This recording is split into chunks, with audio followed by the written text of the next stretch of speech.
وذكر فإن الذكرى تنفع المؤمنين.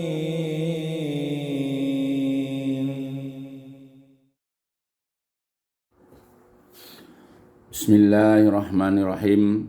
Innal hamdalillah nahmaduhu wa nasta'inuhu wa nastaghfiruh wa na'udzu billahi min syururi anfusina wa sayyiati a'malina may yahdihillah fala mudhillalah wa may yudlil fala hadiyalah.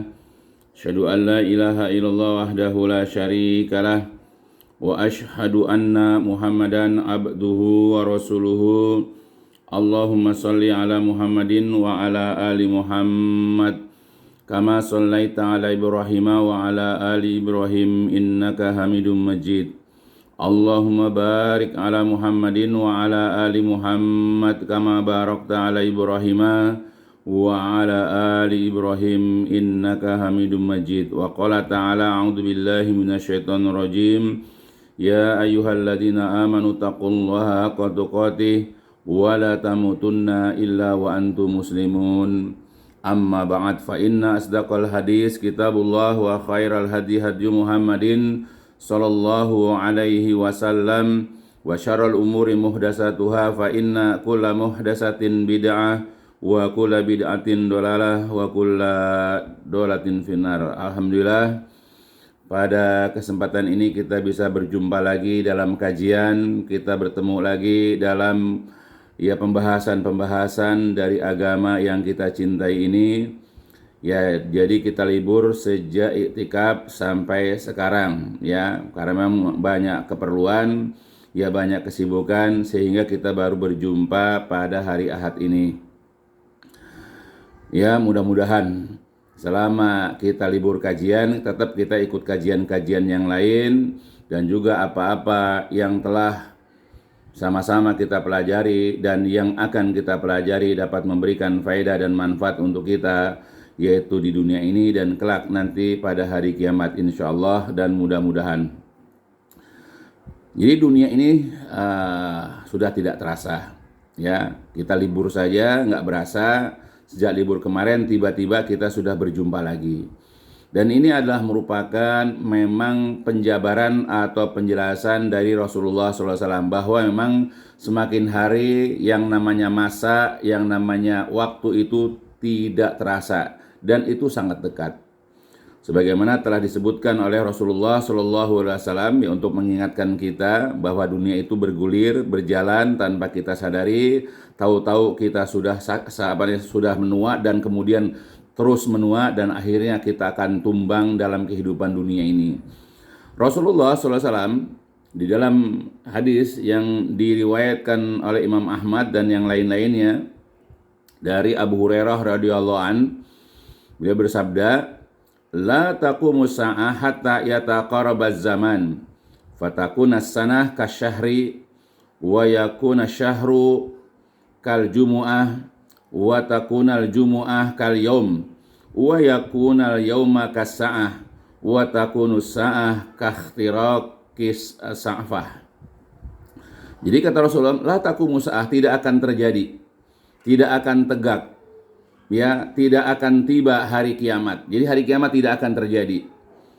Hatta sehingga ia taqarab, ya, berdekatan, terasa dekat, yaitu az-zaman, waktu atau masa. Ya, jadi tanda-tanda hari kiamat ketika orang yang hidup di dunia ini merasakan dunia ini cepat berputar, waktu bergulir dengan cepat. Itu tanda-tandanya. Dan kita sudah merasakan, tahu-tahu kita sudah ketemu Ramadan. Tahu-tahu Ramadan sudah selesai. Ya, tahu-tahu sebentar lagi Idul Adha dan begitulah seterusnya. Ya, tahu-tahu kita sudah berumur 50, 55, 60 dan bahkan lebih. Ya, tahu-tahu kita sudah kehilangan saudara kita. Nah, itulah tanda-tanda kiamat. Karena hari kiamat tidak akan terjadi sehingga ia taqaraba az-zaman. Ya, terasa dekat yang namanya az-zaman, yang namanya waktu. Ya, zaman sudah dekat. Bahkan kata Rasulullah, fatakuna sanah, maka adalah yaitu setahun itu kasyahri, bagaikan sebulan. Jadi nggak berasa kita setahun. Ya, kalau tahun miladiah 2000 24 tahu-tahu udah masuk 2025. Sekarang 2025 saja sudah masuk ke bulan kelima. Begitu juga bulan Hijriah. Baru kemarin Ramadan sudah tiba lagi, Ramadan tahun ini.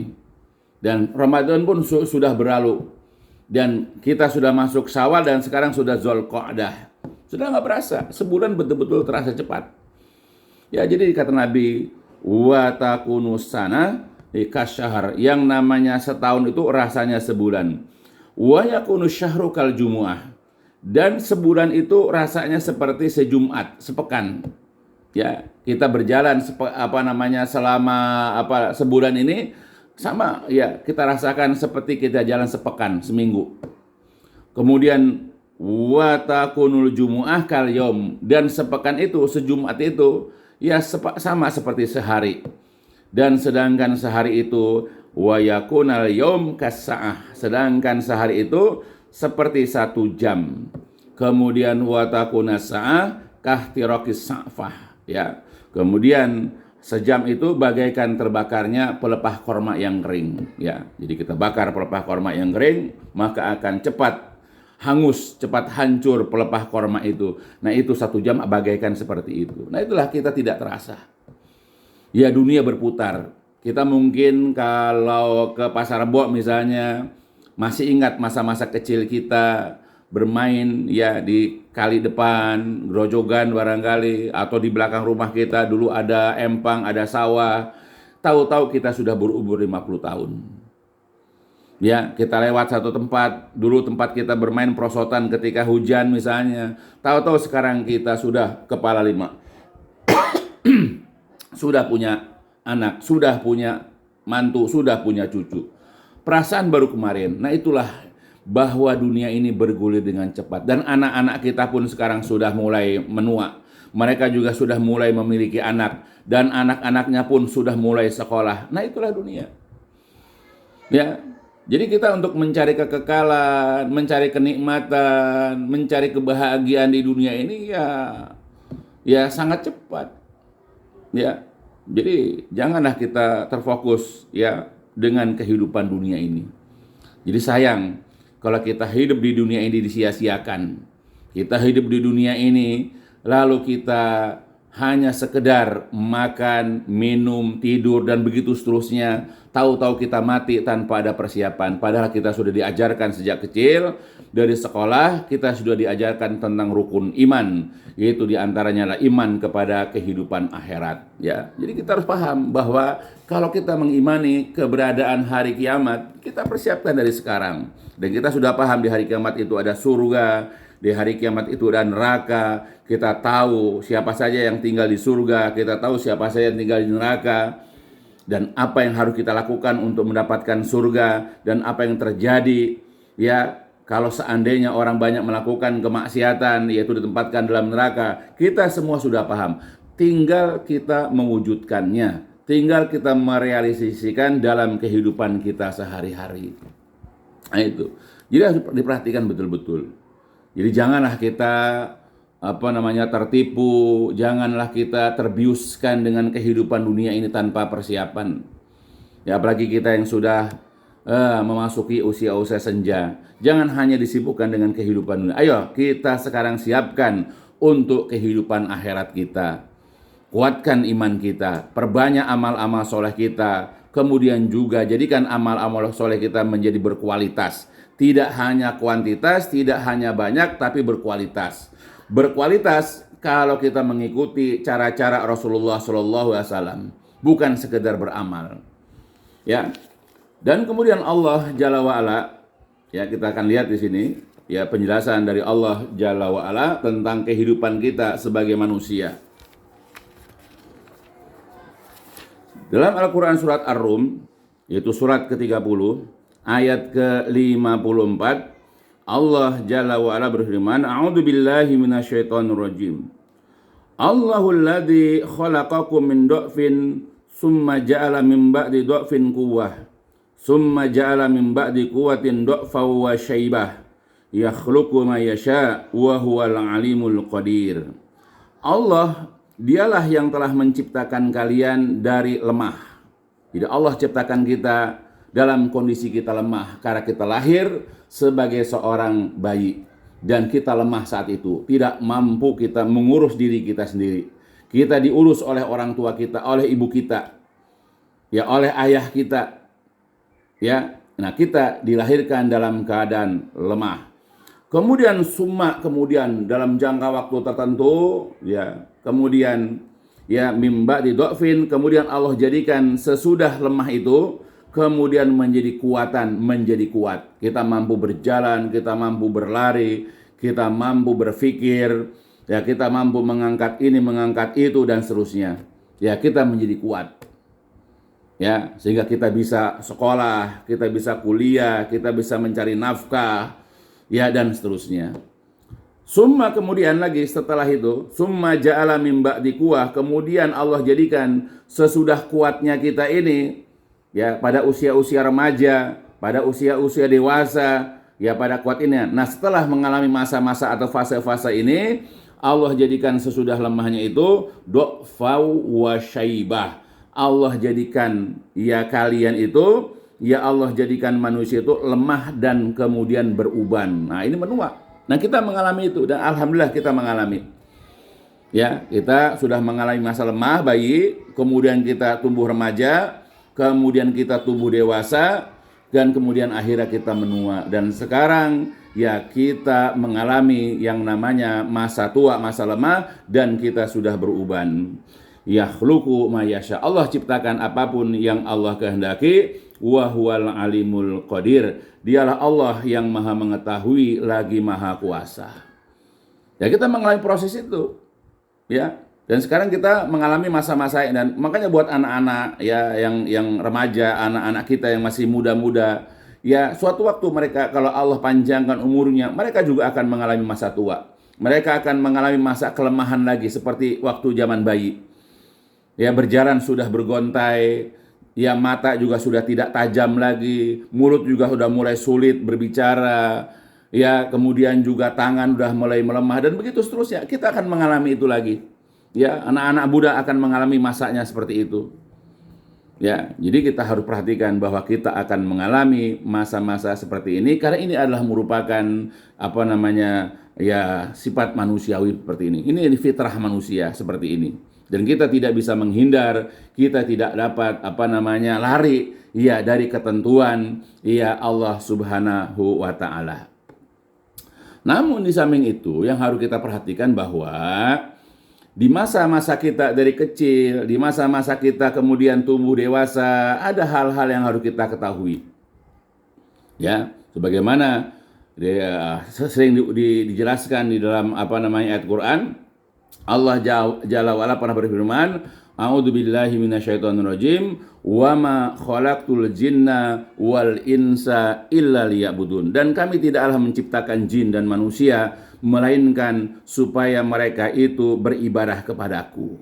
Jadi tujuan Allah menciptakan kita, lalu Allah tumbuhkan kita dari lemah kemudian menjadi kuat, kemudian lemah lagi. Itu tujuannya adalah untuk beribadah kepada Allah Jalla wa'ala. Ya, kita disuruh melaksanakan kewajiban-kewajiban kita, memperhambakan diri kepada Allah. Ya, kita disuruh untuk melaksanakan perintah-perintah dari Allah Jalla wa'ala ataupun Rasulullah Sallallahu Alaihi Wasallam. Maka kalau kita menyadari atau kalau kita paham bahwa tujuan Allah menciptakan kita dan kita mengalami fase-fase tadi, ya tujuannya adalah untuk beribadah kepada Allah. Maka hendaklah kalau kita sudah paham, ayo kita letakkan diri kita sebagaimana kehendak, sebagaimana kemauan dari Allah Subhanahu wa taala. Nah, di antara faidah, di antara manfaat, di antara tujuan, di antara keutamaan kita beribadah kepada Allah adalah pertama, kita melaksanakan perintah Allah. Dengan kita melaksanakan perintah Allah, maka terhindarlah kita dari dosa. Ya, kita melaksanakan sholat, kita berpuasa, saum, kita membayar zakat atau bersedekah, menunaikan haji atau umrah jika mampu, berbakti kepada orang tua dan banyak lagi kewajiban-kewajiban yang lain. Kalau kita tunaikan, maka terhindarlah kita dari perbuatan dosa karena kita melaksanakan perintah Allah Subhanahu wa taala. Sebab seseorang kalau dia tidak melaksanakan perintah Allah sebagaimana banyak ayat sudah menyinggung, maka Allah akan memberikan balasan keburukan kepada orang yang tidak melaksanakan perintahnya. Sebagaimana Allah katakan di dalam Al-Quran surat yaitu An-Nisa. A'udzu billahi minasyaitonir rajim. Wa may ya'sillaha wa rasulahu wa yata'adda hududahu yudkhilhu naran khalidan fiha wa lahu azabun muhin. Jadi barang siapa atau siapa saja yang durhaka, yang berbuat maksiat, yang menentang Allah dan juga Rasulnya, serta dia melanggar hukum-hukum Allah, ya tidak melaksanakan hukum-hukum Allah, maka siapapun orang yang menentang Allah, menentang Rasulnya dan melanggar hukum-hukumnya, maka Allah akan masukkan dia ke dalam neraka, kekal dia di dalamnya, dan dia akan mendapatkan azab yang menghinakan. Ya, jadi salah satu faedah kita melaksanakan perintah Allah tadi, beribadah kepadanya, adalah supaya kita terhindar dari murka Allah, dimasukkan ke dalam neraka. Adapun faedah yang lain, kalau kita beribadah kepada Allah, maka tiap-tiap ibadah yang kita lakukan, yang kita tunaikan, akan menyebabkan kita mendapatkan pahala, mendapatkan ganjaran, mendapatkan keridhaan Allah, dan ujungnya Allah akan masukkan kita ke dalam surga. Ya, jadi kalau kita ingin masuk surga, laksanakan perintah-perintah Allah, patuhlah sama Allah. Ya, jangan ragu, jangan bimbang, jangan mau dikalahkan oleh logika kita, jangan mau dikalahkan oleh hawa nafsu kita. Laksanakan perintah Allah. Sebagaimana Allah juga katakan dalam ayat tadi, ya sebelumnya, kalau tadi ayat 14, ayat 13 Allah mengatakan, tilka hududullah wa may yuti'illaha wa rasulahu yudkhilhu jannatin tajri min tahtihal anhar khalidina fiha wa dzalikal fawzul azim. Itulah ketentuan-ketentuan Allah, itulah hukum-hukum Allah. Dan barang siapa yang taat kepada Allah dan juga taat kepada Rasulnya, maka Allah akan masukkan dia ke dalam surga-surga yang mengalir sungai-sungai di bawahnya, mereka kekal di dalamnya. Itulah keberuntungan yang sangat besar. Nah, jadi siapapun orang yang taat kepada Allah, taat kepada Rasulnya, dia melaksanakan perintah-perintahnya, meninggalkan larangan-larangannya, maka efeknya adalah Allah akan masukkan dia ke dalam surga. Jadi di antara manfaat, faidah, keutamaan kita beribadah kepada Allah, ya adalah kita akan dimasukkan ke dalam surga. Allah tidak akan murka kepada kita, kita akan dijauhkan dari neraka. Maka raihlah sebanyak-banyaknya ya kebaikan-kebaikan yang kita mengharapkan kebaikan itu dengan cara beribadah kepada Allah. Kita ingin masuk surga, tapi nggak ada bekal. Coba bayangkan, kita ingin masuk surga, tapi tidak pernah ada bekal kebaikan sedikit pun dalam diri kita, karena kita tidak mau mengerjakan kewajiban-kewajiban itu. Maka sulit atau tidak mungkin orang masuk ke dalam surga kalau seandainya ya orang ini hanya ingin masuk surga tapi tidak melaksanakan kewajiban-kewajiban yang kepada Allah Subhanahu wa taala. Ayo. Ya, jangan hanya punya keinginan masuk surga, karena masuk ke dalam surga juga harus ada pengorbanan dari kita, yaitu kita tunduk patuh, ya kita taat, kita menerima semua apapun yang diperintahkan oleh Allah Jalla wa'ala dan Rasulullah SAW, ya dengan kesungguhan yang sebenar-benarnya. Nah, di antara faedah yang lain, bahwa kalau kita mengerjakan amal-amal soleh, kalau kita mengerjakan kebaikan-kebaikan, ya maka Allah akan menghapus ya perbuatan-perbuatan dosa kita. Allah akan menghapus kesalahan-kesalahan kita. Ya sebagaimana Allah katakan di dalam Al-Quran, makanya kita harus bersungguh-sungguh, kita harus berambisi, ya kita harus punya keinginan kuat untuk melakukan kebaikan-kebaikan, yaitu melaksanakan perintah Allah dan perintah dari Rasulullah Shallallahu Alaihi Wasallam. Ya Allah berfirman dalam Al-Quran surat Hud, ya dalam Quran surat ke-11, A'udzu billahi minasyaitonir rajim. Wa aqimis sholata tarafayn nahari wa zulafa minal lail innal hasanat yudhibna sayiat dzalika dzikra lizakirin. Kata Allah, tegakkanlah salat di dua penghujung siang dan ketika masuk ia ke dalam malam, ya ketika masuk ke dalam malam. Nah, kerjakan salat. Nah, terus ini kita ambil innal hasanat, sesungguhnya perbuatan-perbuatan baik itu, semua yang diperintahkan oleh Allah Jalla wa'ala, semua yang dicontohkan oleh Rasulullah SAW, kalau kita lakukan, di antara faedahnya adalah innal hasanat yudhibnas sayiat. Sesungguhnya perbuatan-perbuatan baik itu dapat menghapus, ya, dapat menghapus al-sayiat, kesalahan-kesalahan atau dosa-dosa. Makanya kalau kita ingin dihilangkan dosa-dosa kita, ingin dihapus dosa-dosa kita, itu dengan cara melaksanakan kebaikan-kebaikan, melaksanakan amal-amal soleh. Karena kita sebagai manusia tidak akan pernah luput dari perbuatan dosa. Kita tidak pernah lepas dari perbuatan dosa. Kita punya mata, dengan mata kita melihat sesuatu.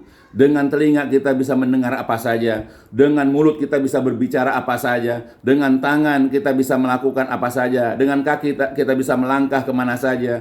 Dengan hati kita bisa melakukan, atau kita bisa merasakan apa saja. Dan kita tidak bisa lepas dari perbuatan dosa. Ya, sebagaimana dikatakan oleh Rasulullah SAW, kullu bani Adam khata' wa khairul khata'in at-tawwabun. Semua anak Adam, semua, setiap ibnu Adam, anak Adam, khata', semuanya berdosa. Dengan lisannya dia mencaci, memaki, dengan lisannya dia menggerendel, dengan lisannya dia menggibah, dia berdusta, dengan lisannya dia berbicara tanpa ilmu, dan banyak lagi yang lain. Ya, dengan telinganya dia mendengarkan perkataan-perkataan dusta, dengan telinganya dia mendengarkan musik misalnya, dia mendengarkan hal-hal yang terlarang misalnya.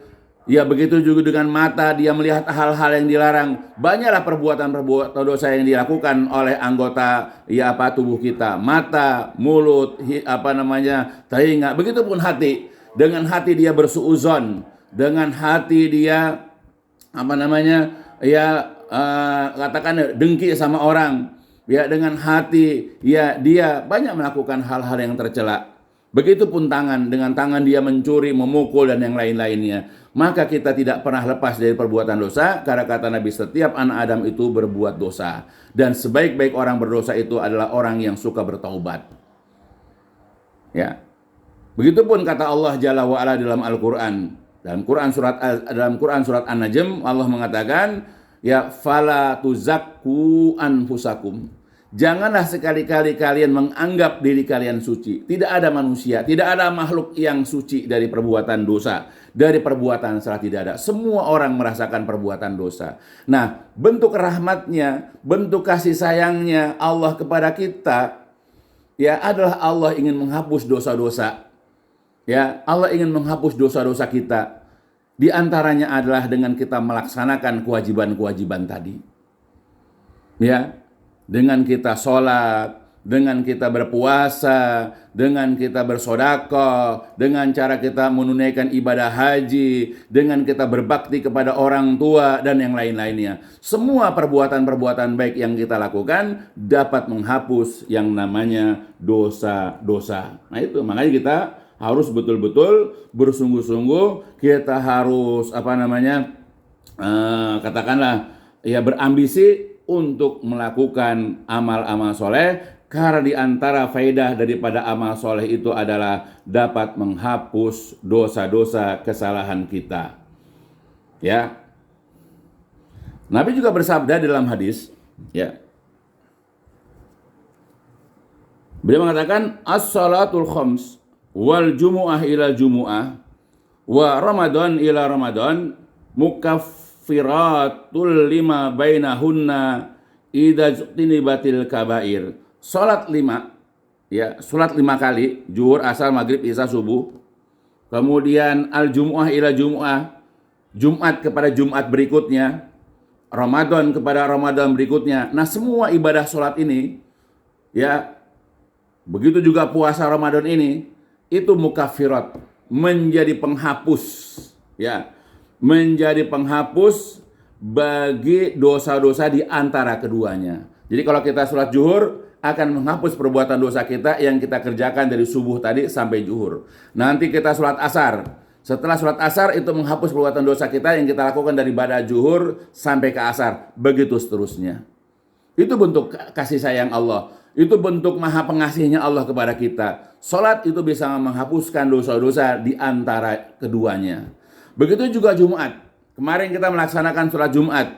Maka perbuatan dosa yang kita lakukan dari Jumat kemarin hapus dengan sebab kita melakukan sholat Jumat yang kemarin. Nah sekarang kita hari Ahad. Sabtu Ahad sudah melakukan perbuatan dosa lagi. Nanti insya Allah ketemu Jumat berikutnya kita sholat, maka Jumat kita itu menggugurkan dosa-dosa yang kita kerjakan antara ba'da Jumatan sampai kepada Jumat berikutnya. Begitupun Ramadan Ramadan. Ya, kemarin kita sudah menunaikan ibadah puasa Ramadan.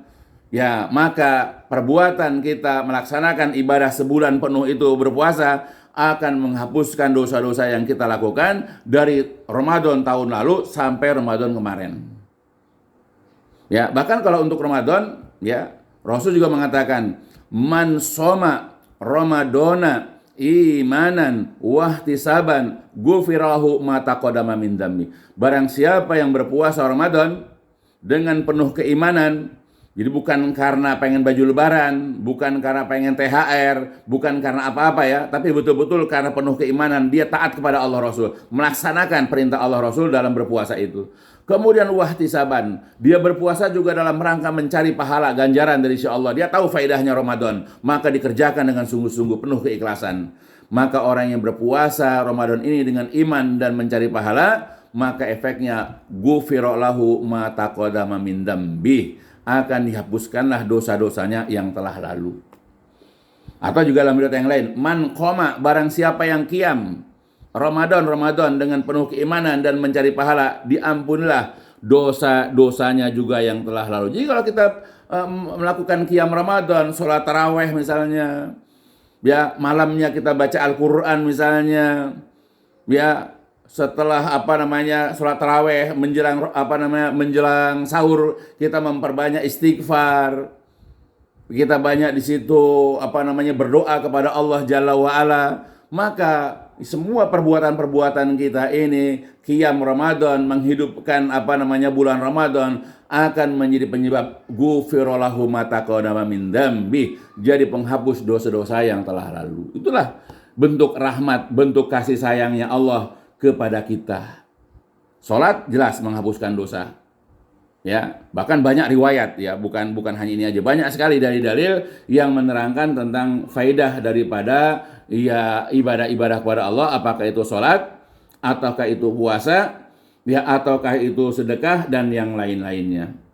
Dalam hadis yang lain juga Rasul mengatakan, fitnatur rajul fi ahlihi wa malihi wa waladihi wa tukaffiruhas shalah wasyam wassadaqah wal amru bil ma'ruf wan nahyi 'anil munkar. Jadi fitnah seseorang itu ada pada keluarganya. Ada pada hartanya, ada pada anaknya. Jadi setiap saat kita banyak melakukan dosa ya di keluarga kita. Ya, kita marah, kita jengkel, kita kesel. Nah, itu menimbulkan dosa, baik dosa kecil atau dosa besar. Kita marah-marah sama anak karena susah diajak sholat misalnya. Marah sama anak karena kerjaannya main game misalnya. Ya walaupun itu adalah sesuatu yang wajar. Ya seorang ayah ingin anaknya menjadi anak yang soleh. Tapi kadang-kadang kita mengeluarkan kata-kata yang tidak baik sehingga jatuh kita kepada perbuatan dosa. Nah kemudian tukaffiruha, akan menghapus dosa itu. Ya dengan dosa lisan kita, dengan dosa hati kita karena kesel. Nah akan dihapus dengan apa? As-sholat. Akan dihapus dengan siam, dengan puasa, akan dihapus dengan sodakoh, akan dihapus dengan amar ma'ruf dan nahi mungkar. Ya jadi di keluarga saja kita, walaupun kita nggak pernah pergi kemana-mana, kita juga bisa dapat dosa. Dosa dengan keluarga kita, istri kita, pembantu kita kalau punya pembantu, dengan harta kita, ya karena kita kikir barangkali, atau dengan anak kita, juga kita bisa berbuat dosa lewat anak kita. Nah, tapi bentuk kasih sayangnya Allah, bentuk baiknya Allah adalah Allah akan menghapuskan dosa-dosa kita pada istri, pada anak, pada harta, dan apa yang di rumah kita itu dengan kita mengerjakan sholat, dengan kita berpuasa, dengan kita bersodakoh, dengan kita suka beramar ma'ruf dan nahi mungkar. Ya, jadi kalau kita ingin menghapus dosa-dosa kita, sederhana saja. Perbanyak amal soleh, sholat. puasa, ya, bersedekah, dan amar ma'ruf nahi mungkar. Begitu juga ibadah yang lain. Haji, dalam hadis Nabi pernah mengatakan, man hajja hadal bait falam yarfus walam yapsuk raja'a min dunubihi kayaumi waladathu ummuh. Siapa saja yang berhaji ke Ka'bah, ke Baitullah, lalu dia tidak berkata-kata seronok, dia tidak berkata-kata jorok, dia tidak berkata-kata keji, dan juga tidak berbuat fasik, tidak melakukan perbuatan dosa di waktu hajinya itu. Dia nggak pernah mencaci maki orang, dia tidak pernah bicara-bicara jorok di sana, dia tidak pernah melakukan perbuatan dosa di sana. Jadi betul-betul murni dia melakukan ibadah haji dari awal sampai akhirnya, sehingga dia mendapatkan haji yang mabrur. Nah, kata Rasulullah, raja'a min dunubihi kayaumi waladathu ummuh. Ya, maka dia akan pulang ke negerinya sebagaimana ketika ia baru dilahirkan oleh ibunya, seperti baru bayi. Jadi artinya dia sudah tidak punya dosa. Dia pulang, dia berangkat haji, hajinya benar, dia pulang dalam kondisi dia baru dilahirkan oleh ibunya. Artinya haji itu dapat menyebabkan pelakunya atau orang yang mengerjakan itu hilang, hapus dosa-dosanya. Jadi semua amal-amal soleh itu ya bisa menghapuskan dosa. Ya, dan banyak betul yang lain-lainnya, bukan hanya itu, banyak dalil yang menerangkan kepada kita tentang masalah ini. Ya. Jadi bukan sekedar kita terhindar dari perbuatan dosa, melaksanakan perintah Allah, kita sholat, kita puasa, bukan hanya sekedar kita terhindar dari perbuatan dosa. Bukan sekedar kita ini mendapatkan pahala, nanti mendapatkan surga. Juga di antara faedahnya adalah agar dengan amal-amal itu Allah menghapus dosa-dosa kita. Ingat, kita hidup dari sejak bangun tidur sampai tidur kembali itu tanpa kita sadari sebetulnya kita sudah menumpuk dosa demi dosa. Dosa lewat mata kita, lewat mulut kita, lewat telinga kita, lewat hati kita. Banyak betul perbuatan dosa. Kalau barangkali dosa itu berbau barangkali, seperti bau busuk misalnya, kita pasti nggak akan bisa hidup tenang. Karena kita akan mencium bau busuk dari tubuh kita dengan sebab dosa-dosa kita. Tapi dosa itu tidak berbau. Ya, kita tidak merasakan dosa itu nanti di hari kiamat taunya. Ya, jadi kita jangan mentang-mentang kita sudah penampilan apik, ganteng, baju bagus, pakai minyak wangi, ya, terus kita merasa tidak apa-apa, aman, tidak punya dosa, tidak. Karena tiap hari siapapun dia, walaupun dia seorang ulama, bayangkan Rasulullah saja sebagai manusia juga melakukan kesalahan. Cuma bedanya Rasulullah itu sudah diampuni dosanya. Ya, sudah dimaafkan segala kesalahannya, sebagaimana banyak diriwayatkan dalam hadis. Begitu juga Al-Quran mengatakan dalam Al-Quran surat Al-Fat, ya, di antara bentuk pengukuhan bahwa Allah sudah mengampuni Nabi itu di situ. Ya, atau juga dalam Al-Quran surat At-Taubah juga sudah dijelaskan bahwa Allah sudah mengampuni Nabi kita Muhammad SAW. Artinya Rasul sebagai manusia bersalah. Rasul kan pernah juga bermuka masam ketika datang Abdullah bin Maktum. Nabi juga pernah mengatakan sesuatu yang tidak dikatakan oleh Allah berkenaan dengan masalah Zaid dan Zainab. Nabi juga pernah mengharamkan sesuatu yang Allah halalkan sebagaimana dalam Quran surat At-Tahrim, dan turun ayat mengingatkan beliau sebagai manusia. Tapi Allah sudah memaafkan, jelas sekali dalam Al-Quran, Allah sudah memaafkan kesalahan-kesalahan beliau. Nah, tinggal kita, apa ada jaminan Allah maafkan kita? Tidak. Makanya kita kalau ingin hapus dosa-dosa kita tadi, perbanyak amal soleh. Di samping kita selalu memohon ampun kepada Allah, di samping kita istighfar terus kepada Allah, di samping kita juga meninggalkan semua perbuatan maksiat itu, kita menyesal dengan perbuatan-perbuatan kita itu, maka hendaklah kita memperbanyak amal-amal soleh.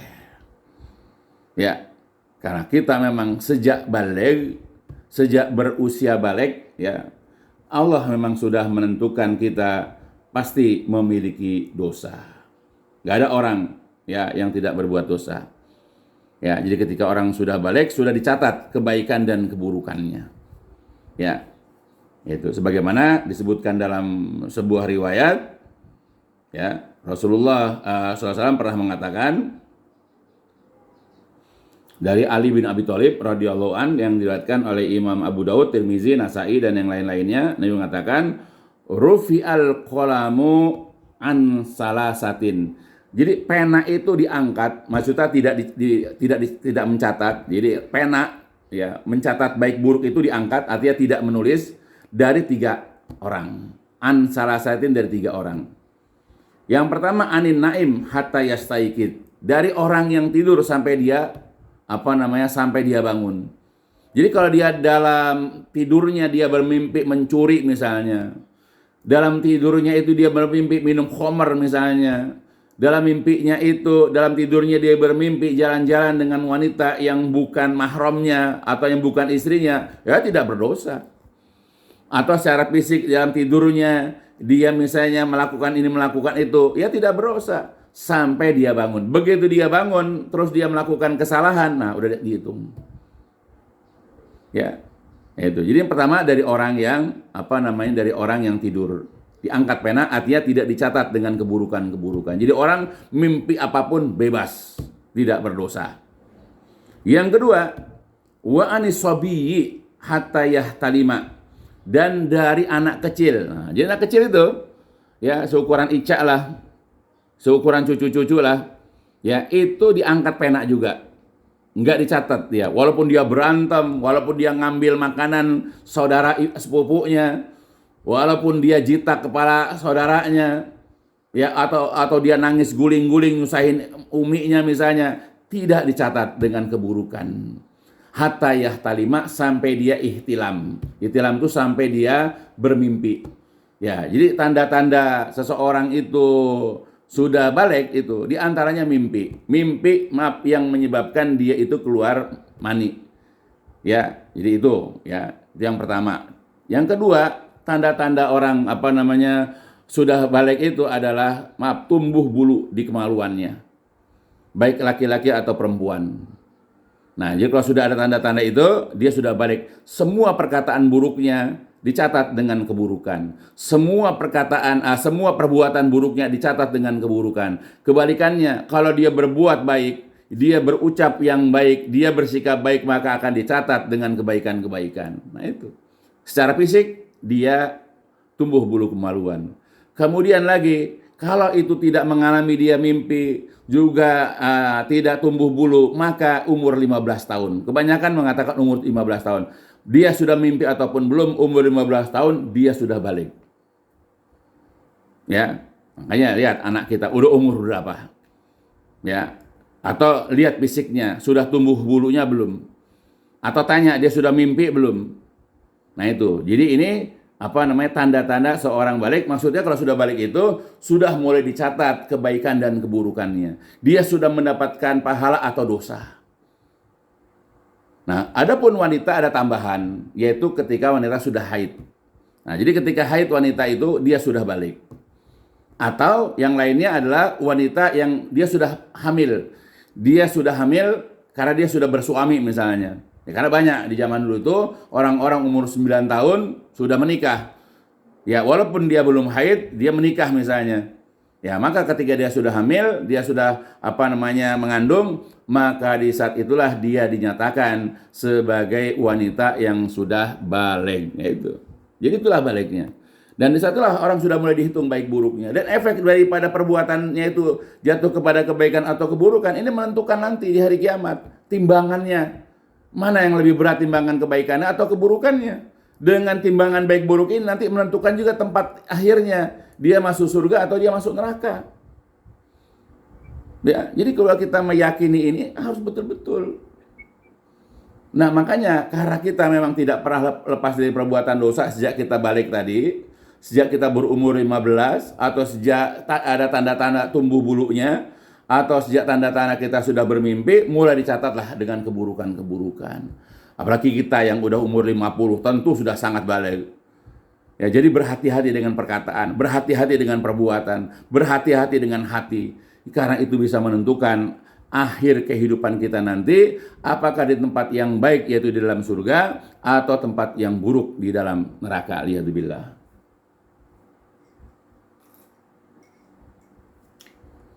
Ya, makanya bagi kita yang masih memiliki kekuatan, Seperti Allah tadi ciptakan lemah kemudian kuat. Ayo manfaatkan ya anak-anak kita yang sudah remaja, yang sudah mulai dewasa, yang sudah mulai ya memiliki kemapanan secara ekonomi. Perbanyaklah amal-amal soleh. Jangan sia-siakan waktu. Ingat, waktu itu bergulir dengan cepat. Nanti tiba-tiba ya kalian menikah. Tiba-tiba kalian punya anak. Tiba-tiba kalian itu menyekolahkan anak. Tiba-tiba anak kalian menikah, coba nggak berasa. Ya, kalau masih perjalanan normal emang nggak apa-apa. Ya sampai pada usia 60, 70. Nah, kalau tiba-tiba meninggal walaupun ketika umur 30 bagaimana? Udah siap belum dengan umur 30? Udah siap belum kita membawa dosa-dosa kita? Ya, makanya sebelum kita ini mengalami semua yang pasti akan terjadi, kematian ini, entah berapa umur kita, ayo kita persiapkan diri kita. Hapus dosa-dosa kita dari sekarang. Ya, hindari segala macam perbuatan dosa semaksimal mungkin. Yang kedua, bertaubat kepada Allah Jalla wa'ala. Jangan mengulang lagi perbuatan tersebut. Menyesal akan semua perbuatan kita yang kita lakukan di masa jahilnya kita, dan yang paling penting adalah perbanyak amal soleh, karena dengan amal soleh ini akan menghapuskan dosa-dosa kita. Ya, jadi betul-betul perhatikanlah. Ya, kalau kita yakin dengan adanya hari akhir, kalau kita yakin dengan adanya hari kiamat, suka atau tidak suka, siap ataupun tidak siap, percaya ataupun tidak, kita pasti akan mengalami masa-masa seperti itu. Dan kita sekarang sudah mengalami apa yang dikatakan tadi dalam Quran surat Rum. Ya, kita mengalami lemah, kemudian kuat, kemudian mulai melemah. Ya, kita jumpai saudara-saudara kita yang sudah berumur di atas 50, udah mulai dikit-dikit sakit, dikit-dikit pusing, dikit-dikit masuk angin, dikit-dikit perut kembung, dikit-dikit ke kamar mandi, ya begitu. Ya emang udah umurnya. Ya, lambung juga udah mulai banyak yang bermasalah. Ya, mata juga udah mulai banyak bermasalah, telinga juga begitu, wajar. Ya karena emang begitu.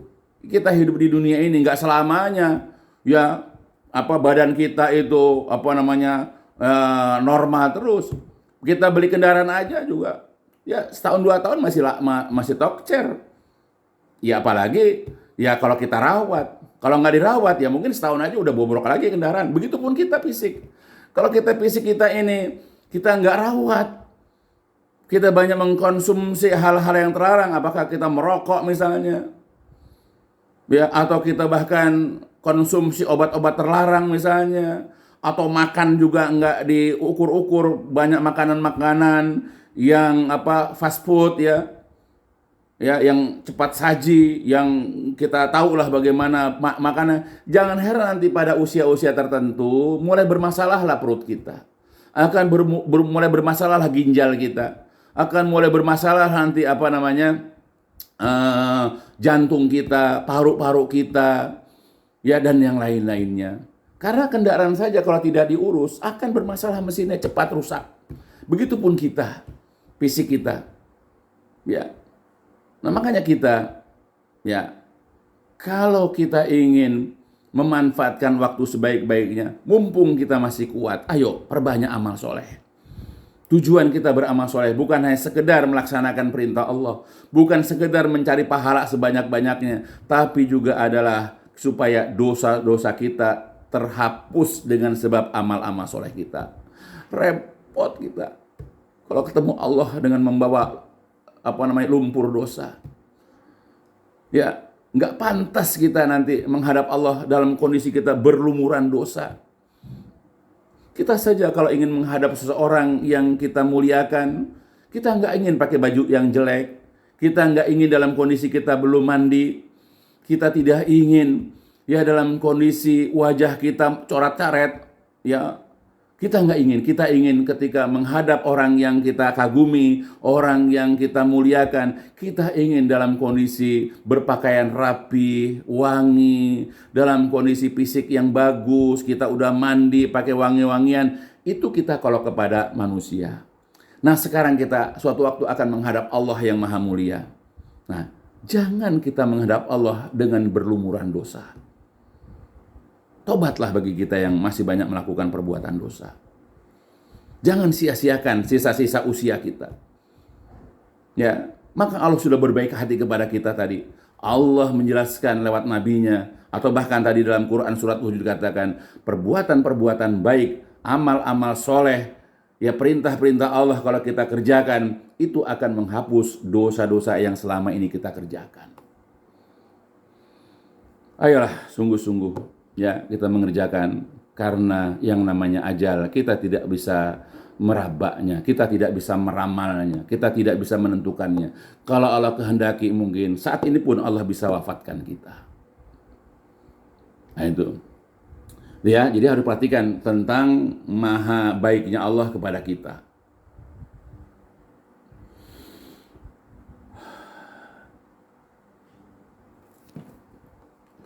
Kemudian di antara baiknya Allah Jalla wa'ala, ya, di antara rahmatnya Allah Jalla wa'ala, karena Allah tahu kita adalah makhluk yang suka berbuat dosa, tetapi sayangnya karena di usia tua kita ini, kita sudah mulai tidak sempurna lagi ibadah kita. Sholat kita aja kadang-kadang ke masjid penuh dengan drama, sambil megang lutut, megang pinggang, jalan ke masjid juga udah ngos-ngosan, udah mulai kita tidak bisa sempurna. Ya, begitupun puasa kita udah mulai banyak kendalanya. Ya, banyak kita mengalami kepayahan ketika berpuasa misalnya. Baca Quran juga mata kita udah mulai tidak melihat dengan jelas. Kita mau bersedekah juga di usia kita ini kita sudah nggak produktif lagi. Kita sudah tidak banyak menghasilkan rezeki lagi. Ya karena tadi sudah usia tua, sudah nggak produktif. Apalagi kita yang sudah nggak kerja, nyari kerja lagi dalam usia 50 tahun, ya susah zaman sekarang. Ya orang tamatan S1 aja susah nyari kerja. Apalagi yang enggak, apalagi yang sudah tua. Maka udah nggak perlu, kita susah lagi untuk bersedekah. Ya sudah sulit bagi kita untuk membayar zakat. Itu kendalanya kita kalau usia makin tua itu begitu. Bahkan ada orang sholatnya duduk misalnya. Ya duduknya di kursi atau bahkan di tempat tidur. Banyak kendala di mana kita sholat ini sudah tidak sempurna lagi. Puasa juga sudah banyak kendala, bahkan orang banyak tidak berpuasa sehingga dia membayar fidyah. Ya, dia juga tidak bisa menunaikan ibadah haji pada hartanya ada. Maka kemudian ya dia mewakilkan kepada anaknya dan begitu seterusnya. Jadi dimakan usia kita akan banyak kendala untuk beribadah. Sehingga kita untuk mendapatkan penghapusan dosa dari ibadah kita, karena kita sudah tidak sempurna, makin sulit bagi kita. Tetapi bentuk kasih sayang Allah kepada kita ada dengan cara yang lain. Allah ingin tetap menghapuskan dosa kita. Ya, Allah ingin dengan caranya Allah hapuskan dosa-dosa kita. Karena Allah ingin kita ini masuk ke dalam surga. Allah itu maha penyayang kepada hamba-hambanya yang mau disayangi. Tapi caranya beda, bukan dengan ibadah, bukan dengan cara sholat. Walaupun sholat tetap kita tunaikan, walaupun puasa tetap kalau kita mampu, tetap sedekah kita lakukan kalau kita punya, tetap kita berbakti sama orang tua ketika orang tua kita masih ada. Tapi kalau orang tua sudah tidak ada, kita tidak bisa lagi berbuat baik, kecuali mendoakan kebaikan kepada orang tua. Nah, cara lain itu adalah dengan kekurangan-kekurangan yang sudah kita alami di masa tua kita. Di masa kita sudah tidak kuat lagi, di masa kita sudah beruban lagi, ya di saat itulah Allah timpakan kepada kita atau Allah berikan kepada kita kesulitan-kesulitan. Nah, kalau kita sabar, kalau kita ridho, ya kalau kita menerima apa yang Allah berikan kepada kita, maka itu juga menjadi penghapus dosa.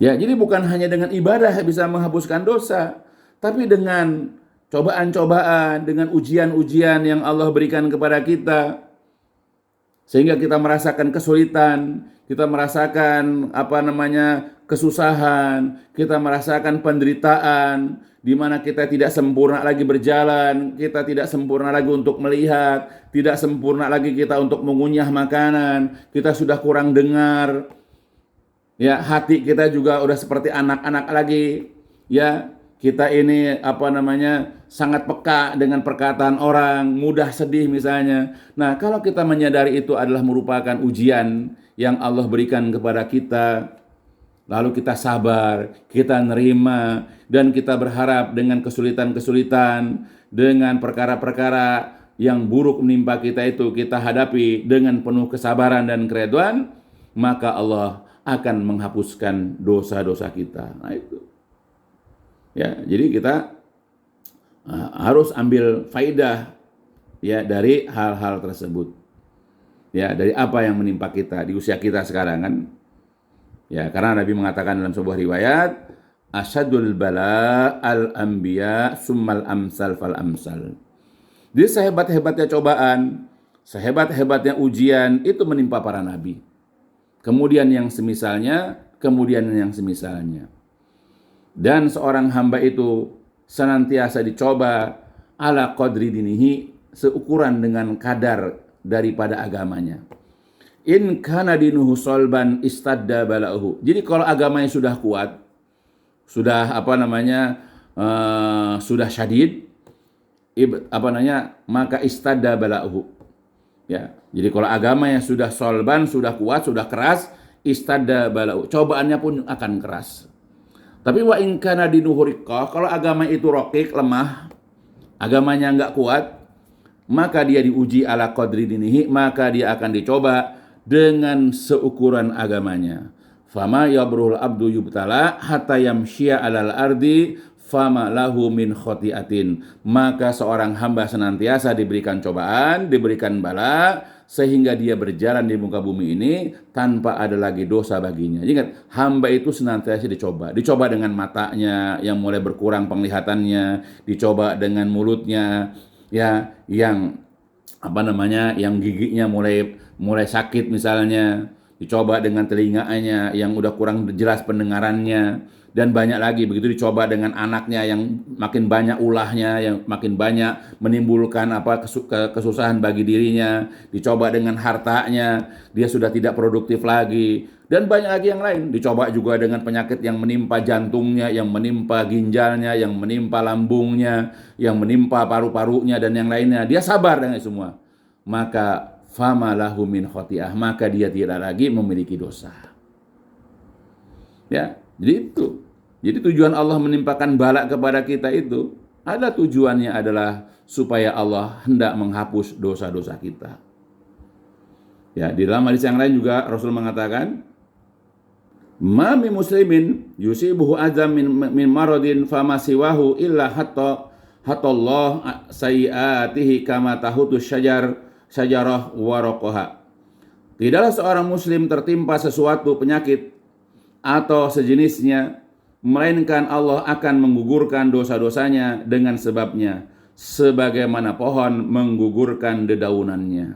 Jadi tidaklah menimpa seorang muslim suatu penyakit atau yang sejenisnya, ya, melainkan Allah hendak menggugurkan, Allah hendak menghapuskan, Allah hendak menghilangkan dosa-dosanya. Sebagaimana kalau kita lihat pohon berguguran daun-daunnya. Nah itu, jadi tujuan Allah berikan kepada kita penyakit dan yang semisal itu maksudnya adalah sesuatu yang membuat seseorang itu kesulitan atau menyebabkan orang itu menderita. Dalam ayat yang lain, mami muslimin yushaku syauka fama fauqaha illa kutibat lahu biha daraja wa muhyat anhu biha khoti'ah. Bila seorang muslim tertusuk duri atau lebih dari itu, melainkan ditetapkan baginya satu derajat, ya, dengan sebab itu, dan dihapuskan pula satu kesalahan darinya. Dalam riwayat Muslim. Jadi ketika seseorang itu ditimpa atau tertimpa sesuatu, misalnya tertusuk duri, ya, atau misalnya kakinya menginjak paku, menginjak beling, menginjak kerikil tajam sehingga dia terluka, bahkan lebih dari itu, ya, kena penyakit lah, kena sakit lah misalnya. Nah, Allah bermaksud dengan itu kalau dia sabar dan ridho, maka Allah angkat derajatnya. Dan bukan hanya itu, Allah akan hapuskan yaitu dosa-dosanya. Ya. Jadi itu di antara faedahnya. Allah berikan kepada kita sakit. Begitu juga dalam hadis yang lain. Mami musibatin tusibul muslim illa kafara biha anhu hatta syauka yushakuha. Tidaklah suatu musibah menimpa seorang muslim, melainkan Allah akan menghapuskan dosa-dosa dengan sebabnya hingga duri yang melukainya. Nah, itu hampir sama dengan hadis yang tadi. Ma yusibul mu'min mi wasabin wala nasabin wala saqamin wala haznin hatal ham yuhimmuhu illa kafara bihi min sayiatihi. Tidaklah menimpa seorang mukmin berupa rasa sakit yang terus-menerus, keletihan, kelelahan, penyakit dan kesedihan, bahkan sampai kesulitan yang menyusahkannya, melainkan akan dihapus sebahagian dosa-dosa dengannya. Gitu ya. Jadi kalau kita ditimpa dengan sesuatu yang membuat kita sakit, atau kita merasa lelah dengan sesuatu itu, atau kita mendapatkan penyakit, atau kita mendapatkan suatu kesedihan, kita sedih, atau sesuatu yang membuat kita galau, lalu kita sabar dengan itu semuanya, maka dengan itulah nanti Allah akan hapuskan dosa-dosa kita. Itulah cara Allah ingin menghapuskan dosa kita, karena Allah sayang sama kita. Ya, kalau kita sudah tidak mampu sempurna lagi ibadah, Allah hapuskan dosa kita dengan cara kita ditimpa dengan berbagai macam kesulitan. Ya. Dalam hadis yang lain Nabi mengatakan, Inna Allah idza ahabba qauman ibtalahum faman radiya falahu ridha wa man sakhita falahu sukhtu. Jadi kata Nabi, Allah itu kalau mencintai suatu kaum, kalau Allah itu mencintai seseorang, maka Allah akan memberikan cobaan kepada mereka. Inna Allah idza ahabba qauman ibtalahum. Allah kalau mencintai suatu kaum, Allah itu kalau mencintai seseorang, Allah akan berikan bala kepada mereka. Faman radiya falahu ridha. Jadi siapapun yang ridha, ya, dengan bala, dengan cobaan yang Allah berikan kepadanya, dia ridha ketika rezekinya berkurang, dia ridha ketika dia ditimpa sakit, ya, apakah sakit jantungnya, apakah ginjalnya, apakah dia kena diabetes misalnya, ya, atau pandangannya sudah mulai berkurang, telinganya juga sudah mulai kurang tajam pendengarannya, giginya juga sudah mulai tanggal misalnya, ya, wajahnya juga sudah kelihatan makin menua misalnya, dan banyak lagi yang lain. Ya, dari berbagai macam itu. Ya, cobaan-cobaan itu.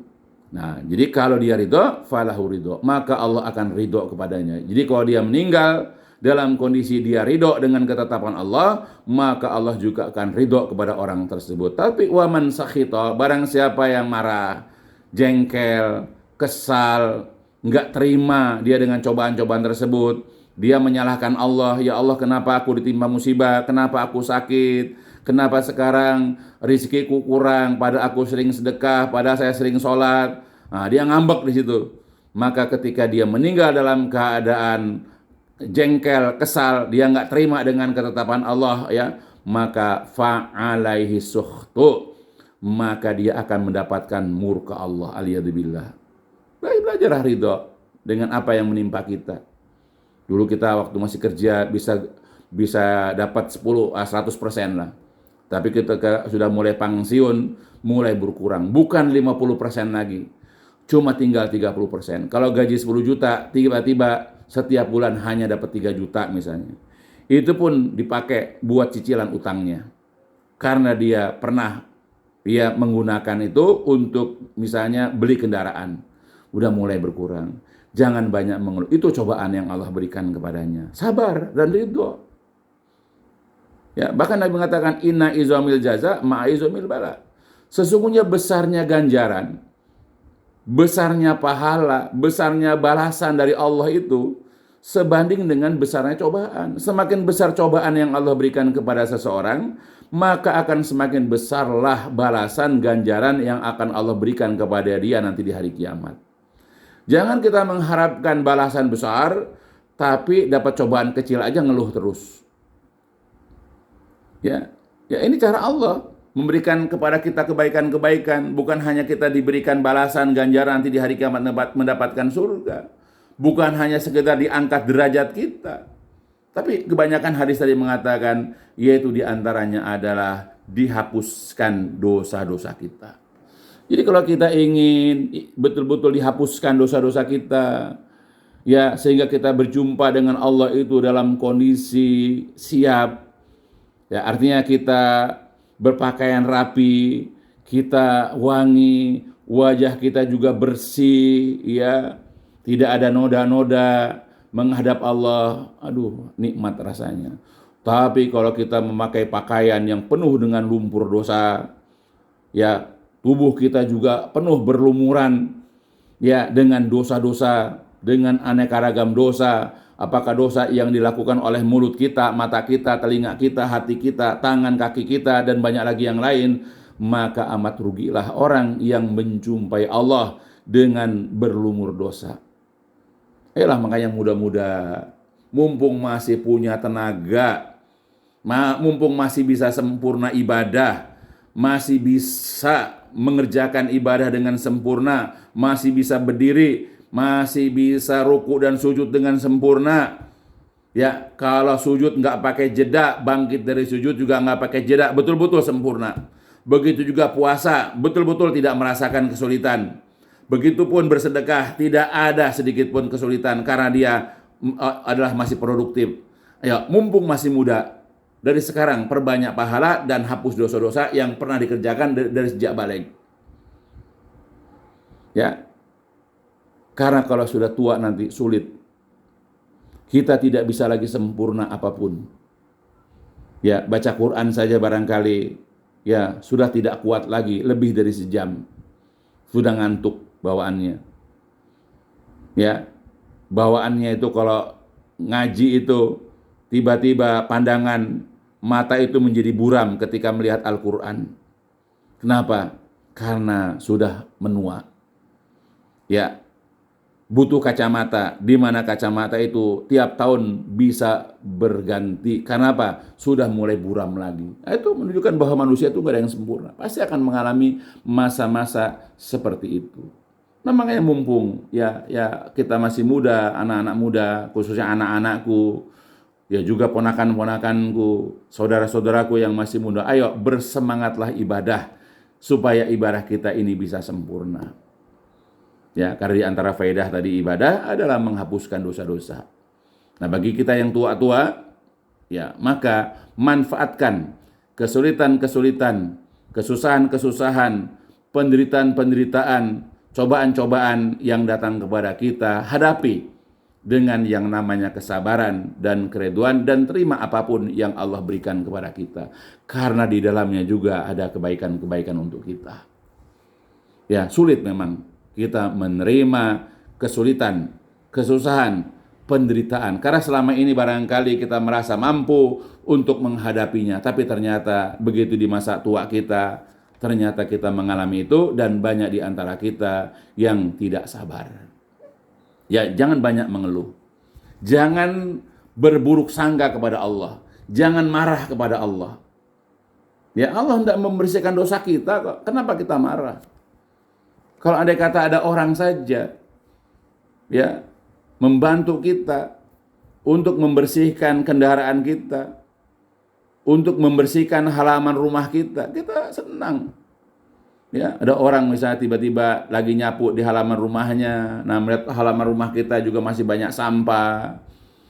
Ya. Nah, kemudian dia berbaik hati menyapu halaman rumah kita. Ya, kita bersyukur, kita berterima kasih kepada orang itu karena dia membersihkan tempat tinggal kita. Ya, kita punya ponakan tinggal di rumah nginep misalnya. Ya, terus kita pamit mau pergi. Begitu pulang ternyata rumah kita sudah beres, sudah bersih, disapu, dipel, barang-barang yang berantakan sudah disusun rapi. Bagaimana kita tidak senang rumah kita itu dibereskan, dibersihkan juga. Kita akan berterima kasih. Nah, sekarang Allah ingin membersihkan kita. Ya, jadi ketika kita menghadap dalam kondisi kita sedikit dosa-dosa kita, kenapa kita marah kepada Allah? Kenapa kita berburuk sangka kepada Allah? Pada Allah ingin menjadikan kita jumpa dengannya dalam kondisi kita tidak berdosa lagi. Atau minimal dari dosa kita. Bersyukurlah kepada Allah. Berterima kasihlah kepada Allah.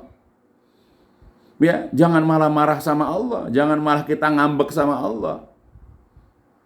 Ya, harusnya kita berterima kasih, kita bersyukur kepada Allah yang sudah berbaik hati, ya membersihkan dosa kita dengan caranya. Ya, jadi dipahamilah betul-betul baik untuk kaum muda, anak-anak kita khususnya, menantu-menantu kita, ya atau ponakan-ponakan kita. Ayo semangat untuk beribadah. Ingat, kita ada batas hidup di dunia ini. Ingat ya, ada batas. Nggak selamanya kita hidup di dunia. Buktinya kakek kita yang dulu sempat bercengkrama dengan kita. Dulu sempat ngajak kita ke kebun, macul bareng-bareng. Yang dia suka kadang-kadang diam-diam ngasih uang jajan ke kita. Sekarang kakek kita, aki kita sudah nggak ada. Orang tua kita, ayah ibu kita yang sangat sayang kepada kita dahulu, menyekolahkan kita, memberikan pakaian baru ketika lebaran misalnya, ngasih uang jajan walaupun kadang-kadang. Sekarang ada batas umurnya. Orang tua kita, ayah ibu kita sudah tidak ada. Ya, kita juga begitu sekarang, sudah mulai menua. Bahkan sebahagian saudara kita, kakak kita sudah tidak ada. Bahkan bukan hanya kakak dan adik, bahkan teman-teman, sahabat-sahabat kita yang sepermainan dengan kita juga sudah banyak yang pergi meninggalkan kita.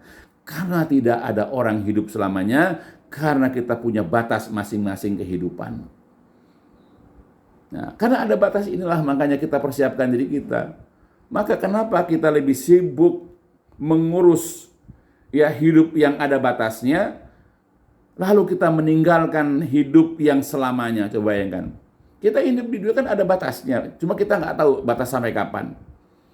Ya, ada yang 40, ada yang 50, ada yang 60, ada yang 70, 80 dan seterusnya. Ada bahkan yang masih muda, yang masih kecil. Ini kan kita ada batas umur namanya. Kenapa kita sibuk ya mengurus hidup kita yang ada batasnya, lalu kita tidak mau mengurus hidup kita yang tanpa batas? Karena kita akan hidup selama-lamanya. Ayo, ya, jadi kita harus paham mana yang harus kita persiapkan. Kita saja, ya ini dunia ya, kita saja, kalau kita misalnya ada persiapan mau pergi jalan-jalan, dan kita tahu tempatnya itu indah, pasti menyenangkan, kita udah persiapan betul tuh. Ya contohlah kita tahun depan misalnya mau ke Pangandaran misalnya, ya acara silaturahmi keluarga Aki Darmini. Wah, kita persiapan betul tuh, ngecek tempat tinggalnya, kita nabung duitnya. Ya anak-anak juga kita persiapkan bagaimana. Apa? Untuk tujuan kita nanti pergi. Nah, kenapa itu yang cuma setahun kita persiapkan? Ya, dan kita tidak mempersiapkan yaitu yang untuk selamanya. Waktu yang tidak ada batasnya. Kenapa kita tidak persiapkan? Harusnya lebih kita persiapkan lagi. Kita harus bersungguh-sungguh. Dari sekarang itu harus udah mulai bebersih lah istilahnya, bebersih dosa-dosa kita. Ayo buang dosa-dosa kita. Yang tadinya suka ngelawan orang tua, sekarang jangan lagi. Dulu suka ngeyel sama orang tua, dulu suka bikin sedih orang tua. Dulu suka bikin orang tua itu teriak-teriak, sekarang jangan lagi. Dulu disuruh baru kerjain. Angkat galon, pergi ke masjid. Nah, dulu sekarang nggak usah lagi. Ya, jadi lihat galon sudah mau habis atau udah habis langsung ganti galon. Ya udah bentar lagi waktu sholat, siap-siap langsung berangkat. Jangan bikin orang tua teriak-teriak. Nah itu mengurangi dosa kita. Dan kita melaksanakan itu juga bukan sekedar mengurangi dosa kita, tetapi juga menambah pahala kita, tetapi juga menghapus dosa-dosa kita. Karena itu adalah kebaikan. Ayo kita bersih-bersih dari sekarang. Kita beberes dari sekarang, siap-siap dari sekarang. Ya, karena kita nggak akan begini terus selamanya. Pasti ada batas nanti waktu hidup kita di dunia ini. Suka ataupun tidak suka, siap ataupun tidak siap, pasti ada masa itu. Ya, semua orang yang sudah meninggal, semua orang yang sudah wafat, itu ada dalam dirinya dahulu ketika dia masih hidup. Dia masih hidup ya beberapa tahun lagi ke depan. Bayangan dia begitu. Orang yang sakit di rumah sakit, orang yang pergi haji atau umroh, orang yang bepergian kemana, yang ada dalam benaknya, dia masih bisa pulang ke rumah, bercengkrama dengan anak istrinya, bertemu dengan teman-temannya. Orang yang sakit juga begitu, beberapa hari lagi juga dia bakalan sembuh, bakalan pulang dari rumah sakit, dia mulai bermain lagi dengan anak-anaknya, dengan cucunya, mulai lagi bercengkrama dengan istrinya, dan begitu seterusnya. Ternyata rumah sakit adalah tempat terakhir dia ada. Ternyata dia pergi haji atau umrah itu adalah waktu terakhir dia itu ada. Ternyata dia jalan-jalan ke sana, jalan-jalan kemari. Ternyata itu adalah merupakan perjalanan dia terakhir dalam kehidupannya. Kita nggak tahu. Seperti sekarang kita masih membayangkan, ya nanti si Anu tamat kuliah, nikah. Ada bayangan kita itu, anak kita nanti akan menikah, anak kita selesai kuliah, anak kita nanti wisuda, ya dan begitu terus ada masih dalam bayangan kita. Tapi nggak tahu, ya bagaimana Allah itu menentukan kehidupan kita. Ya, nah itu makanya kita nggak usah terlalu panjang dalam berpikir, dalam berkhayal, dalam berangan-angan, dalam berkeinginan. Sekarang aja di depan kita ada amalan, kerjakan. Lakukan, jangan nunggu nanti. Ya, sayang sekali kita kalau hanya disibukkan dengan menghayal, kalau disibukkan dengan berangan-angan, disibukkan dengan berkeinginan, ya tapi di depan mata ada amal yang bisa membawa kita kepada kebaikan. Sayang sekali. Ya, jadi pahamilah betul wahai saudara-saudaraku, ya ingat bahwa hidup kita ini terbatas di dunia ini. Ya, jadi kalau kita ingin berkumpul kembali, tidak di dunia yang menyenangkan, tidak di dunia untuk selamanya. Tapi kalau kita ingin berkumpul kembali, kita hendaklah berkumpul kelak nanti di hari kiamat di dalam surganya yang penuh dengan kenikmatan.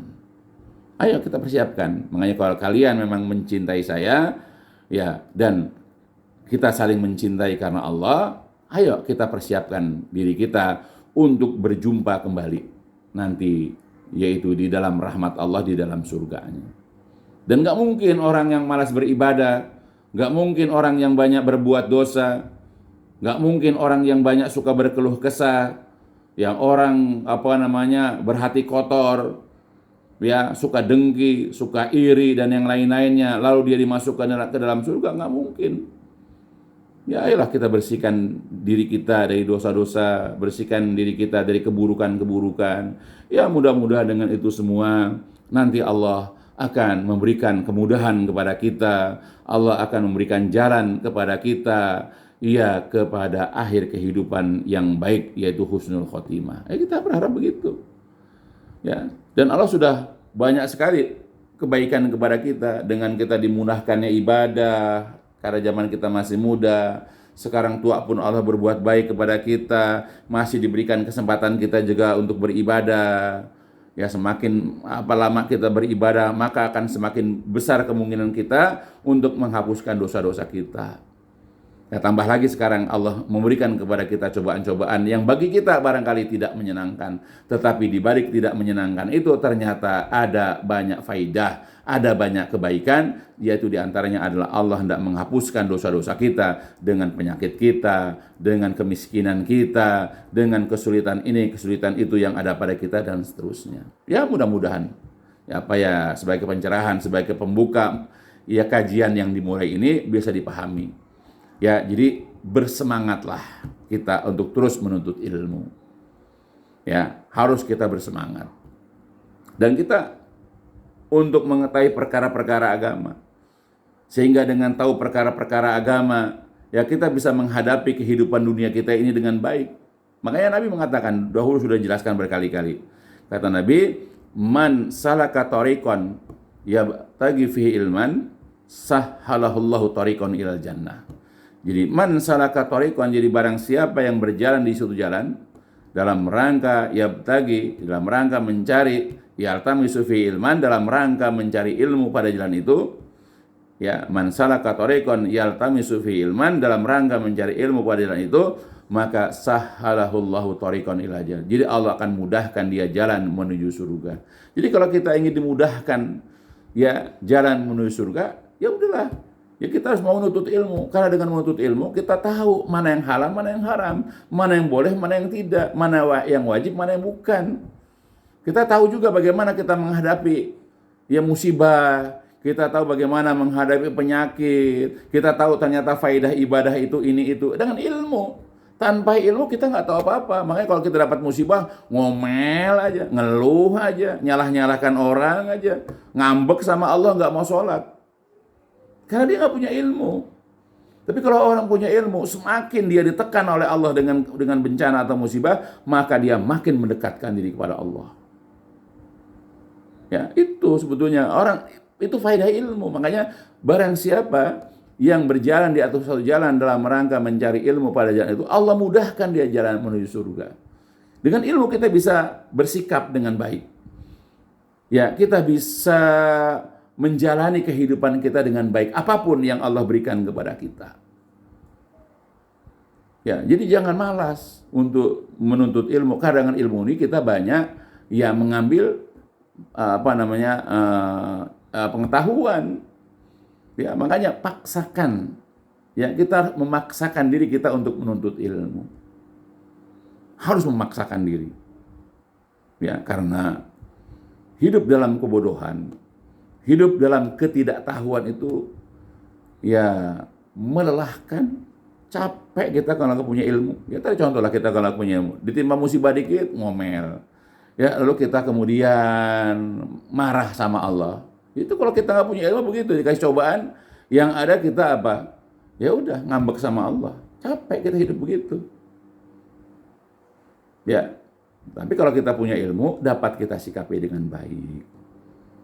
Ya, sama seperti orang kalau menuntut ilmu, ya, dan kalau dia belajar dengan sungguh-sungguh, begitu ujian, karena dia sudah paham ilmu yang diajarkan, ya dia nyantai aja mengerjakan itu semua. Karena dia tahu ilmunya.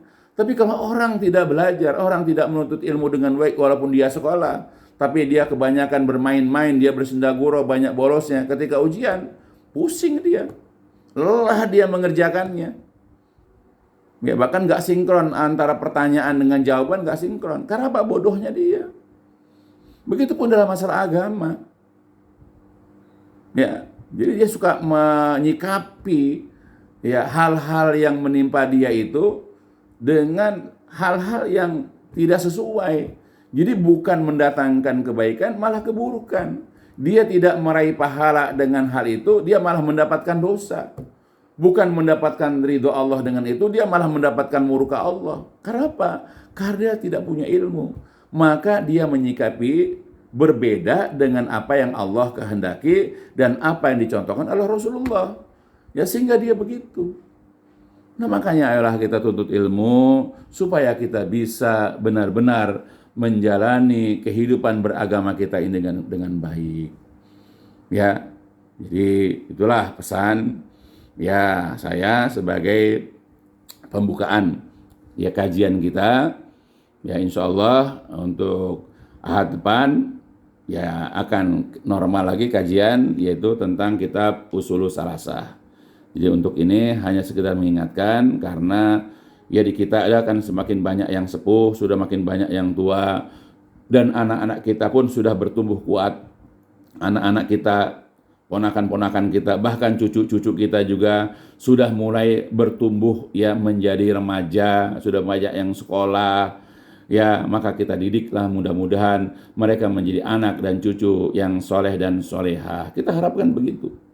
Supaya mereka dari sejak awal, dari sejak mereka balik nanti, mereka sudah terbiasa melakukan ibadah, ya, yang dengan ibadah ini semua perbuatan keliru atau salah mereka, karena sebagai manusia mereka juga berbuat dosa, tapi dengan mereka rajin ibadah, mereka akan terhapus dosanya dan bahkan akan menambah pahala, dan boleh jadi juga akan mengangkat derajat. Dan kita sebagai orang tua akan mengambil faidah dari kebaikan yang anak-anak kita dan cucu-cucu kita amalkan nanti, insya Allah. Ya, bersabarlah terus untuk mendidik anak dan mendidik cucu. Ya, mudah-mudahanlah apa yang kita harapkan ya tercapai kelak nanti di hari kiamat. Nah, itu aja barangkali yang dapat kita pelajari. Sudah jam 3 kurang 15 ya. Kita siap-siap untuk sholat asar. Ya, mudah-mudahan apa-apa yang disampaikan di sini dapat dipahami, dapat dimengerti, dan kalau seandainya kita mengalami hal-hal seperti itu, kita dapat menghadapinya dengan baik. Kita bisa banyak meraih kebaikan, keutamaan dari apa yang Allah berikan kepada kita, karena kita sudah tahu bagaimana cara menghadapinya. Baik, itu aja yang bisa disampaikan. Insya Allah akan disambung lagi ahad depan. Dicukupkan dulu sampai di sini. Walhamdulillahirabbil alamin.